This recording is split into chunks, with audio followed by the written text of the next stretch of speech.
Hello, good morning. Yan mini apartment. Hindi pa tapos. Bali, inaayos pa lang yan. Finishing. Dito lang yan sa may Carissa Homestay sa Cavite. Ayan yung kaya.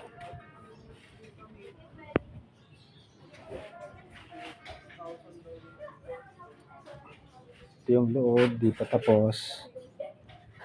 Lalagyan pang kaming kisame yan. Ayan. Dito tiles to. Pati yung labas. May design ng tiles. Pinto ito. May bintana yan. May ilaw dito. May ilaw sa labas. Ayun. May lababo. Ito tiles din tong lababo. Kulay black. Ayan, inaayos na nila kay. Yan ang engineer ko dito. Lakay, mag-hi ka dito, Lakay. Naka-vlog ako, Lakay. May YouTube channel ako. May extra ka doon. Bina-vlog ko to kasi yan ako ipopost ko. Para habang ginagawa pa lang. Baka may kursunada na, di ba, Lakay? Ayan, oh. Naka-set up na yan. Bali, aayusin yan. Lahat may hagdan. Pwede ko na ba itong akyatin? Ang design ng hagdan niya. Si gustong umupa dito, mag-PM lang dito sa YouTube channel ko. Dito lang yan sa may Tansa Cavite, sa may Carissa Homes, Tansa Cavite. Malapit sa All Homes. Yan, akyat tayo. Yan. Tingnan nyo, paakyat. Pipinturahan ko pa yan. Lahat yan may pintura. Ito hindi pa to finish. Ayan, may ilaw. Pailawin natin. Ayan, magiging design niya. Yan yung hagdan. Pipinturahan din yan, pati itong sahig. Ayan. Ayan yung kwarto niya sa taas. Roof deck. Ayan, naayusin pa yan. Di pa finish to. Malawak din ito.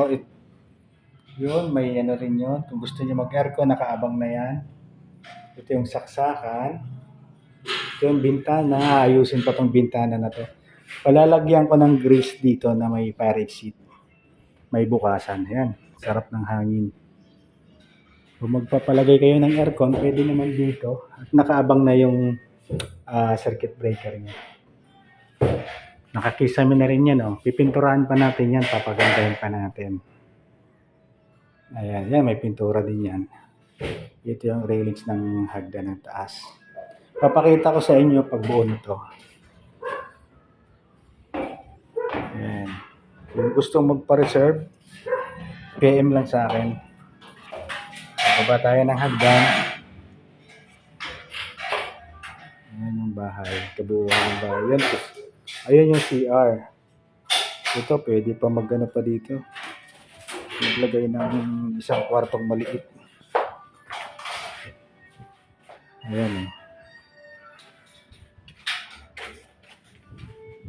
Ito yung unang project natin na paupahan dito sa Carissa Homes. Ayan. May mga gamit pa. Ita-tiles din yan. Ita-tiles. Dito may shower. Ito lalagyan natin to ng flash siguro. Kung may mabibili pa tayo. Dito yung shower. Nakaabang. Ito naka-tiles yan. Pati dito. Tiles din yan. Sahig. Tapos palalagyan ko rin ng kisame. Yung taas. Ayan. Malapit na siya. Siguro mga 2 weeks or 3 weeks na. Pwede na to. Mabilis naman gumawa to. Ito Lakay. Pwede ba itong pag-ganon? Yung paarog ko? Para may design tayo? Kaya mo ba yon? Pwede, pero maggagawa tayo ng Forma. forma pa rin. Ito, dito lang sa portion na to. Oo. Oo. Para may arte naman eh. Yung pag-ganon lang. Yung pa-curve lang. Pasukan na lang yung bakod. Oo. Pa-curve lang. Kasi para may puro kwadrado na tayo eh. Ayan. Ito, lababo. Lalagyan ko na lang siguro ng cortina yun. Ito, naka-tiles din to. Naka-tiles. Black yung tiles ko dito.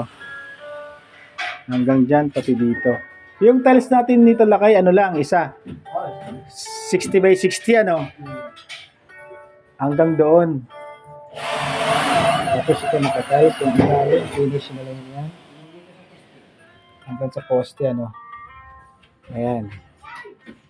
Lapit na. Ayan, habang ginagawa pa, pwede na kayo magpa-reserve dito. Ito, pinto na to. Papagawa natin yung pinto na yan. Ayun, ayun. Oh. Tingnan yung pinto. Main door.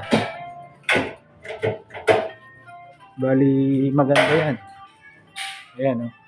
Sulido na kahoy yan. Puro. Itong hamba. Ito yung sa CR. Sa CR natin, aluminum. Tapos ito yung sa kusina. Ayan. Kung gusto mag-aircon, yan circuit breaker natin. Ito, nakaabang na sa aircon yan. Ito, meron na rin tayong circuit breaker. Tatlo yan. Kaya safe na safe yung bahay na uupahan nyo. Saka malapit to sa school, malapit sa simbahan, malapit sa basketballan, malapit sa mall. At higit sa lahat, malapit sa puso nyo. Ayan yung area. Okay, hanggang dito na lang. I-update ko kayo kapag malapit na matapos. Pero pwede naman magpa-reserve na.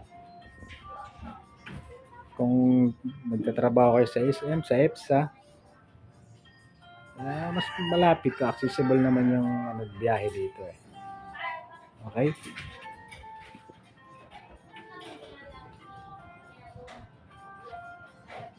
Thank you. Bye-bye.